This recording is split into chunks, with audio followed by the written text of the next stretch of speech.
The Holy Grail of software development. What is the Holy Grail? It's simple. We want to build a piece of software and forget how it works. We just want to use it. We want to design it, bench test it, then ship it with no further bugs in the field.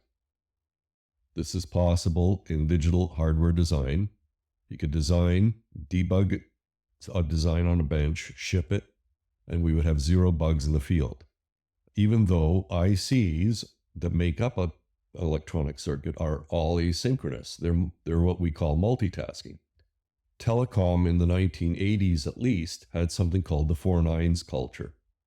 They guaranteed a 99.99% uptime. It was so ubiquitous that people would call each other during a power failure on a telephone and say, is the power out at where you are? And they wouldn't even notice that the phone was still working, even though there was power failure. So in software, we have many bugs in the field. We have monthly, weekly, daily updates. We have something that I'm calling GitHub culture, where somebody looks at a repo and says, it can't be any good if there weren't any recent pushes to the repo. That's the wrong emphasis. Working code should be perfect. It should need no new modifications. Sam Aaron, for example, teaches 10-year-olds how to create multitasking programs. What's our problem?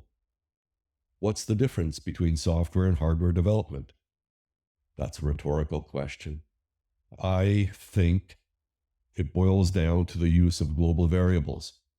I think that all current languages use a hidden global variable that includes functional programming languages and most CPU architectures. The stack. The stack is a global variable.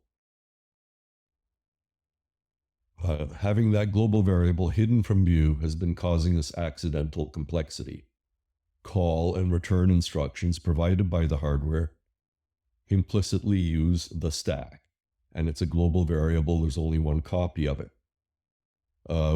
We talk about things like thread safety, and we have this fiction that multitasking is hard, and all of that stuff is caused by the fact that we use a global variable called the stack.